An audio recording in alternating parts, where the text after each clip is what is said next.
Scary telling.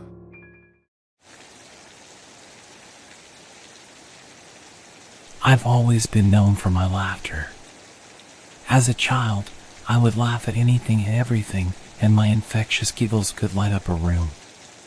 But as I grew older, my laughter took on more sinister quality. It was no longer the innocent laughter of a child, but something darker, more twisted. My friends started to notice the change.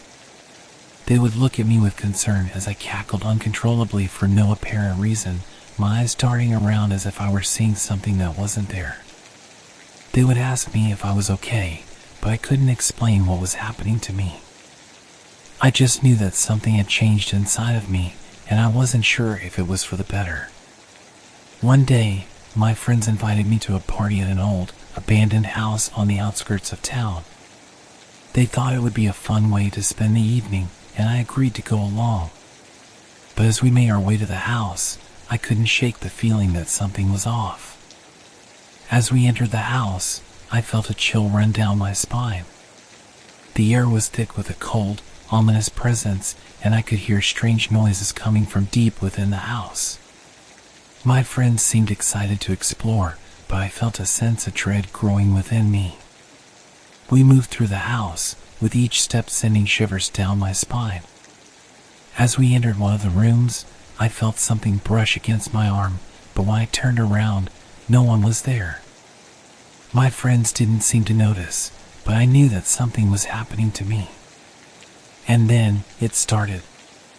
The laughter that had haunted me for so long took on even more sinister quality. It was deeper, more guttural, and sent shivers down my spine.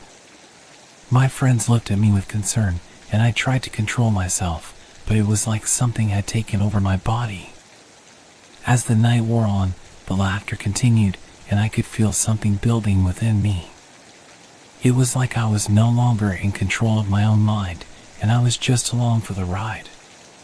When my friends suggested that we try to leave the house, I was hesitant. I didn't want to leave the safety of the house, where I felt like I had some control over the situation. But as we made our way to the door, it slammed shut, and I felt a cold presence surround us. My friends tried to open the door, but it wouldn't budge.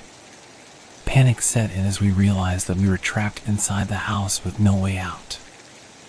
I could feel the laughter building within me, and I knew that something was about to happen. As I looked around the room, I could see that my friends were terrified. They had no idea what was happening to me, and they were scared for their lives. But as the laughter built within me, I knew that there was nothing I could do to stop it. In that moment, I realized that I was no longer in control of my own body. Something had taken over me, and it was hungry for our souls. I could feel it breathing down my neck, its presence suffocating me. And then, it happened. The laughter turned into something unholy, and my friends knew that they were no longer dealing with their friend. Something else had taken over me, and it was hungry for their souls. As we made our way deeper into the house, I could feel the presence around us growing stronger. The air grew colder, and the strange noises grew louder. But my friends seemed determined to explore, oblivious to the danger that lurked around every corner. As we entered a room on the second floor, I could feel something brush against my leg. I looked down, but there was nothing there. My heart raced as I realized that something was following us, watching us. I tried to warn my friends, but they brushed it off, thinking that I was just being paranoid. But I knew that there was something in the house with us, something malevolent and dangerous. As we continued to explore the house, we came across a room that was filled with old furniture and cobwebs. My friends started to move around the room, looking for anything of interest. But as they moved the furniture around, strange things started to happen. Objects would move on their own, and strange noises filled the air. My friends looked at each other with concern, realizing that something was not right. But it was too late. We were trapped in the house, and there was no way out. As we made our way up to the third floor, the laughter grew louder, and the presence around us grew stronger. I could feel something watching us from the shadows, something that wanted to do us harm. My friends suggested that we split up, thinking that it would be easier to find a way out. But I knew that it was a mistake. We were stronger together, and we needed to stick together if we were going to make it out of the house alive. But as we split up, I could feel something pulling at me, drawing me deeper into the darkness. The laughter grew louder, and I knew that something was calling me, beckoning me to come closer. And then it happened. The presence around me grew stronger, and the laughter turned into something unholy. I could feel something taking over my body, and I knew that I was no longer in control. My friends rushed to my side, trying to help me, but it was too late. The house had claimed me, and there was no turning back. We were trapped in the house, with no way out and no hope of escape. The laughter had taken over my body, and I could feel something building within me. It was like I was no longer in control of my own mind, and I was just along for the ride. As my friends tried to help me, the door slammed shut, trapping us inside the house. Panic set in as we realized that we were trapped with no way out. The air grew colder, and the darkness seemed to close in around us. I could feel something breathing down my neck, its presence suffocating me. We tried to find a way out, but every door and window was locked tight. The house had us, and there was no escaping its grip. As we huddled together, trying to figure out a way out, the laughter grew louder. It was like it was coming from every corner of the room, surrounding us, trapping us. My friends looked at me with fear in their eyes, knowing that something had taken over me. But I was powerless to stop it. The laughter had taken over my body, and I was just along for the ride. We tried to stay calm, but the situation was too much to bear. The darkness seemed to grow deeper, and the air grew colder with each passing moment. As we moved through the house, trying to find a way out, we could feel something watching us. Something malevolent and dangerous. We knew that we were not alone in the house, and that we were in grave danger. But as the night wore on, our hope began to fade. We were trapped in the house, with no way out, and we knew that our time was running out. And then it happened. The presence around us grew stronger, and the laughter turned into something unholy. We could feel something taking over the house, its grip tightening around us. As we huddled together, trying to stay alive, we knew that there was no escape. We were trapped in the house, with no way out, and we knew that our time was running out.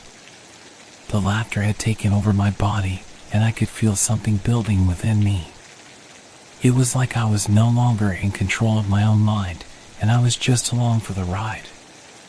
As we tried to find a way out of the house, the presence around us grew stronger. It was like something was watching us, waiting for the right moment to strike. As we moved through the house, strange occurrences continued to happen around us. Objects would move on their own, and strange noises filled the air. My friends looked at me with fear in their eyes, knowing that something was not right. But there was nothing they could do to help me. The laughter had taken over my body, and I was powerless to stop it. As the night wore on, the situation grew more dire. The darkness seemed to grow deeper, and the air grew colder with each passing moment. And then it happened. The presence around us grew stronger, and the laughter turned into something unholy. My friends knew that we were no longer dealing with their friend, but something much more sinister. As we huddled together, trying to stay alive, we could feel something breathing down our necks. Its presence was suffocating, and we knew that it was hungry for our souls. My friends tried to find a way out of the house, but it was like something was blocking our path. We were trapped, with no way out, and we knew that our time was running out. As we moved through the house, we could feel the presence growing stronger. It was like something was stalking us, waiting for the right moment to strike. And then it happened. The presence revealed itself, and my friends realized that we were dealing with something much more sinister than they had ever imagined.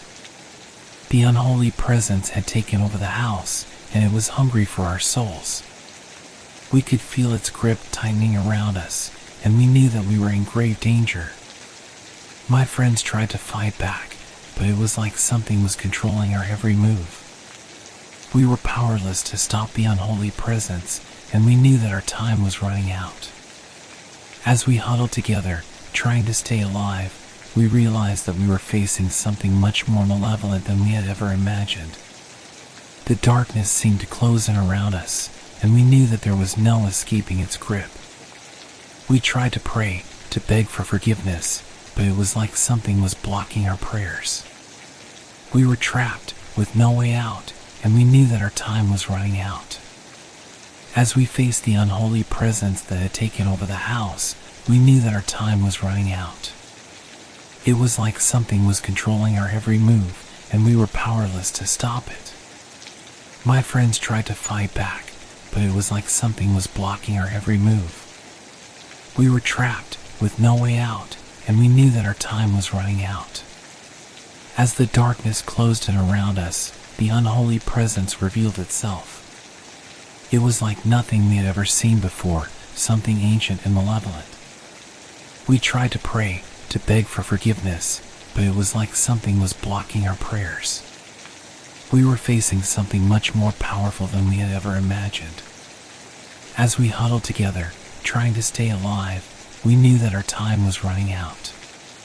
The unholy presence was hungry for our souls, and there was nothing we could do to stop it. And then, it happened. The unholy presence attacked, and my friends were taken down one by one. I could hear their screams as they were consumed by the darkness, and I knew that my time was coming. But then, something strange happened. The unholy presence seemed to weaken, and I could feel something stirring inside me. It was like a light had been ignited, something that had been buried deep inside me for years.